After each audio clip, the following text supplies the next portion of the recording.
Welcome to my channel, Masara Karpom. At the question number 6, the population of a town increases every year by 2% of the population.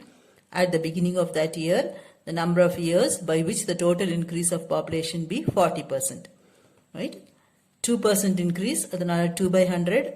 அடுத்தது 4% increase, so 40% increase, so 40 by 100. ரெண்டையும் equate பண்ணுங்க. You will get n is equal to 17 years.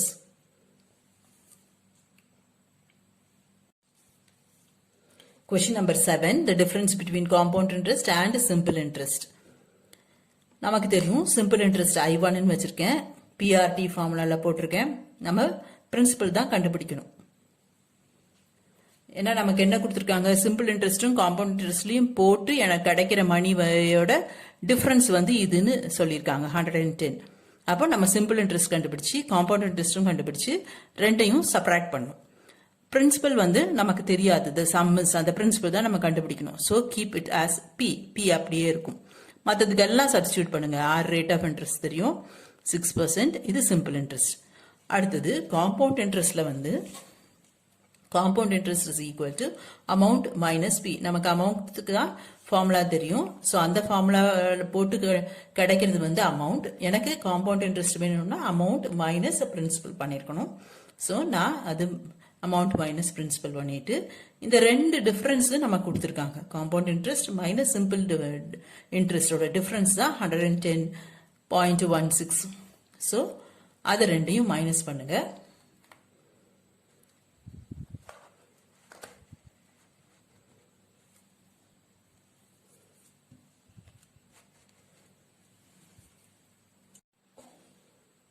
You will get P as rupees 10,000.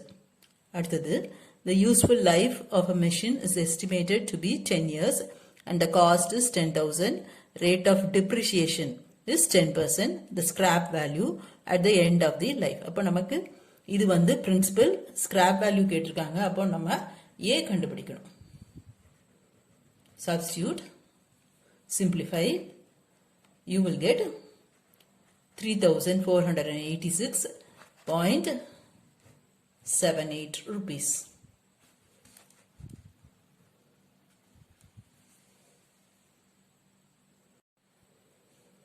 அடுத்தது effective rate கேட்டிருப்பாங்க. So இந்த formula E is equal to 1 plus I the whole power n minus 1 quarterly. அப்போ நமக்கு இது per annum ஒரு வருஷத்துக்கு கொடுத்திருப்பாங்க. அப்போ quarterly ஒரு வருஷத்துல 4 குவார்ட்டர்ஸ் இருக்கா, 2 ஹாஃப் எலினா 2, குவார்டர்லினா 4. அப்போ n வந்து 4. இந்த இதுவும் கவனமா இருக்கணும். 7% வந்து per annum. ஸோ குவார்டர்லிக்குனா 7% by 4 போட்டிருக்கணும். So 7 by 400. Simplify, you will get 7.18%. Question number 10, compound interest on 16,000. அப்படின்னா அது principal for 1.5 years at 10% annum. Payable half yearly. வட்டி வந்து ஒரு வருஷத்துக்கு கொடுத்திருக்காங்க. அப்ப half yearlyனா அந்த 10% by 2. So இங்க 10 by 200. 1.5 வருஷத்துல எத்தனை half yearly இருக்கும்? 3 half yearly இருக்கும். So n வந்து 3. n-ம் i-யும் p என்னது a என்னது என்ன கொடுத்திருக்காங்கன்னு கரெக்டா கண்டுபிடிச்சிட்டீங்கன்னா application of the formula தான். அதனால உங்களுக்கு அது ஈஸியாவே இருக்கும். ஏன்னா கையில நீங்க கால்குலேட்டரும் வச்சிருப்பீங்க. காம்பவுண்ட் இன்ட்ரெஸ்ட் கேட்டிருப்பாங்க. Amount minus principal rupees 2,522. Option B is the right answer. அடுத்தது question number 11, the compound interest on rupees 40,000 payable at 10% per annum for 1 year when the interest is payable quarterly.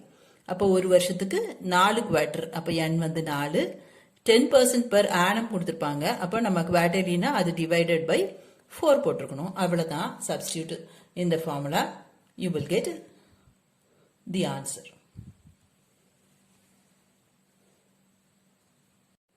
Difference between simple interest and compound interest. நீங்க தனியா simple interest formula PRT போட்டு அப்புறம் compound interest amount minus principal பண்ணி அப்புறம் அந்த difference கண்டுபிடிக்கணும்னாலும் கண்டுபிடிக்கலாம். or you have a simple formula for this difference between simple interest and compound interest for 2 years. அப்போ P அந்த ஃபார்முலா வந்து P into R by 100 the whole squared. அதில் போட்டிங்கன்னா உங்களுக்கு ஈஸியாக இருக்கும். You can save time. Rupees 6 is the right answer. Question number 13. The annual birth rate and death rates per 1000 are 39.4 and 19.4 respectively. The number of years in which the population will be doubled, assuming there is no immigration or emigration. யாரும் உள்ளவையும் வரல வெளியேயும் போகல. Rate of population. அங்க வந்து ஒரு birth rateம் death rateம் கொடுத்திருப்பாங்க. Subtract birth rate minus death rate. You will get 20. அடுத்தது population doubles கொடுத்திருப்பாங்க. So A is equal to 2P. Amount is equal to P into 1 plus I the whole power n formula.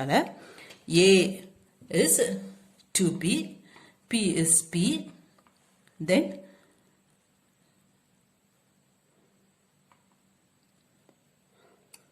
rate for 1000 கொடுத்திருப்பாங்க. So இந்த 20 by 1000 is rate of interest. இடத்துல அது போடணும். Rate of increase. Then use your calculator. You will get n is equal to 35 years.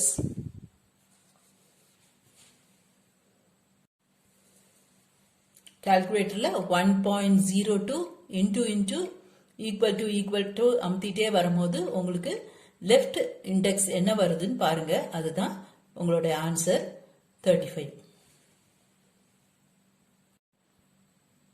Question number 14. Compound interest on 4,000 for 6 months. 12% per annum payable quarterly. Quarterly அப்போ n வந்து அங்க வந்து கொடுத்திருக்கிறது 6 months. So 6 மாசத்துல உங்களுக்கு 2 quarterly வரும். So n is 2. I is 12% by 400. ஏன்னா அது per annum கொடுத்திருப்பாங்க. நீங்க அதை quarterly ஆக்கணும். அதனால divide by 4. Amount கிடைக்கும். Questionல interest தான் கேட்டிருப்பாங்க. Compound interest தான் கேட்டிருப்பாங்க. So amount minus P principal will give you compound interest, that is rupees 243.